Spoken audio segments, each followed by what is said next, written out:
Hey everyone, welcome back. My name is Rill from rillscorner.com, and today I'm going to be showing you Tenderfoot's how to play Mercy in Overwatch. This is a beginner's guide to help you get started with this hero. Mercy's main ability is her Caduceus's staff. By pressing the right and left mouse buttons, you can choose to shoot healing beams or power boosting beams at your allies. This will be the ability that you are using the most. Your second most used ability will be Guardian Angel. This is your left shift button. Aim at an ally, hit the button, and you'll go flying towards them. It's excellent for getting in heal range of allies and running away from enemies. By pressing the number 2, you can pull out your pistol and do some damage.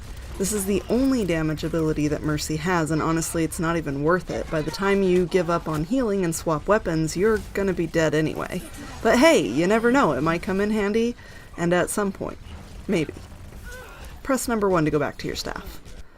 Angelic Descent is also equally as head-scratching as the pistol for me. Sometimes, sure, I can imagine maybe a situation where I get knocked off a high balcony where I'm out of healing range anyway, and would want to come down to the very slow rescue of my allies below. Yeah, not happening. Lastly and not leastly is your ultimate ability. By pressing Q, you can resurrect a fallen ally. Very handy, and it gives you brownie points with your teammates. It of course has strategic value as well. Now for some tips for playing with Mercy. The hardest part to playing her is actually targeting the correct person who needs healing in the mosh pit of moving bodies in a team fight. This is where quick thinking and liberal use of your Guardian Angel ability comes in handy. Be careful though. You could find yourself jumping to an ally only to have them leave you high and dry in the middle of a group of enemies. Try not to chase after the lone rangers. Stick with the tanks and the guys who make bigger targets than you do. Only run after snipers or assassins to top them off when the whole enemy team is down, and you'll have time to get back to your meat shield.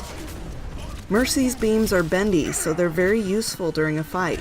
Once you've got the beam started, your ally can run circles around you without breaking the beam, so you don't have to be facing them to continue healing them. Both of you can continue to bob and weave as necessary.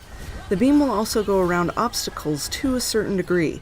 Yes, that means you can duck around a corner out of the line of sight of enemies, but still be healing your ally. This ability is limited though, and the beam will break if you or your ally go too far. Another thing to keep in mind when healing in a team fight is you need to triage your team. Don't keep the beam on one person unless they're the only one taking damage, and don't heal them all the way to full unless they're the only one who's damaged. Swap targets frequently, heal only a couple bars before switching to another ally who needs help. Then when everyone is out of immediate threat of death, you can make the rounds again to top people off. If you have a moment to breathe, top off your snipers first. They're the ones that are going to be running off first, and they heal quickly since their health pools are very low.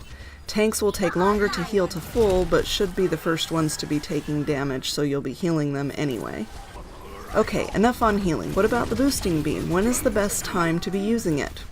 The answer? When your team is playing well and there isn't a constant need for lemon fresh scented healing beams. Pick a DPS and boost them. Sniper and assassin types are good for boosting at the start of a fight before the rest of your team is engaged. Often even a body shot by a boosted sniper can one-shot the enemy team's squishies. Mercy's learning curve is low, but it will still take some practice to learn how and when to implement power boosts instead of healing beams, and when the risk of losing a teammate is worth pulling out the pistol to do some damage. For the Tenderfoots out there, Mercy's pick up and play ability is 4 out of 5, so definitely give her a try.